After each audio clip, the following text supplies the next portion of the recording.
Et bon, je vous présente, mesdames, demoiselles et messieurs, Lélie ou moi personnellement. J'ai eu mon certificat d'école primaire et aujourd'hui, je vais vous présenter l'endroit qu'on appelle Bilo Bilo. Nous sommes dans le territoire de Walikale, province du Nord Kivu, République démocratique du Congo.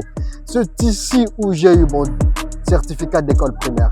Je vais vous présenter ma salle de classe, non seulement ma salle de classe, mais aussi là où on essayait un peu de faire le jeu et je vais vous présenter chez nous à la maison.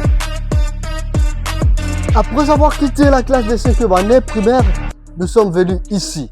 C'était ma salle de classe de 6e année. Et ici, j'ai une bonne histoire que je vais vous narrer. Avant, je ne faisais pas de théâtre, je ne faisais pas de comédie, je ne faisais aucun art.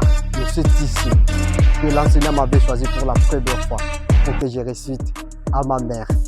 En 2006, une ONG internationale dénommée AFSI arrive dans le territoire de Walikale. Et voilà, il laisse une empreinte qui est cette salle de classe là-bas que vous êtes en train de voir. Là, ben là, je vous amène chez nous à la maison, là où moi je vivais. J'étais l'enfant du directeur. Derrière moi, il y a 3 maisons. La première maison, c'était la maison du directeur de cette école, EP Bilo Bilo. En second lieu, c'était la maison du directeur adjoint de l'école. Et enfin, la troisième maison de l'autre côté, c'était la maison de l'infirmier titulaire d'ici.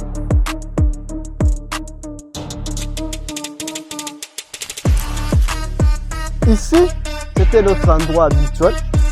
Quand on venait de l'école, après qu'il faisait très chaud, on venait, on reste là-bas.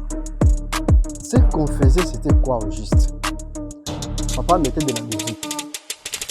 Et il a besoin de voir ses enfants danser la musique en fait. Et là, moi, je ne savais pas danser.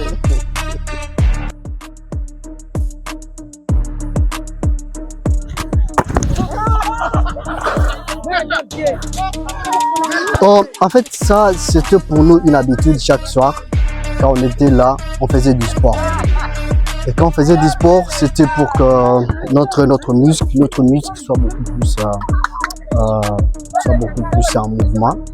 Et à part être en mouvement, c'était pour que au village, les gens sachent que les sports, c'est bon pour la santé. J'étais ici, on faisait des sports avec d'autres équipes. Ce n'était pas seulement nous, mais c'était avec d'autres équipes. Donc la vie du village, c'est du sport. Parce que ça renforce en fait l'amitié, ça renforce l'amour, ça renforce aussi la solidarité entre les jeunes. Parce que c'est parmi les moyens, c'est parmi les choses qui font que les jeunes puissent se retrouver ensemble quand il y a des matchs.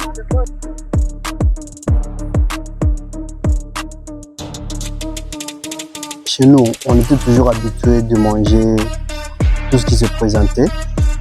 Et il nous arrivait des fois où on mangeait du sommet sans qu'il n'y ait pas du sel. Donc la vie du village, c'est une vie du village. Il faut accepter ce que vous êtes.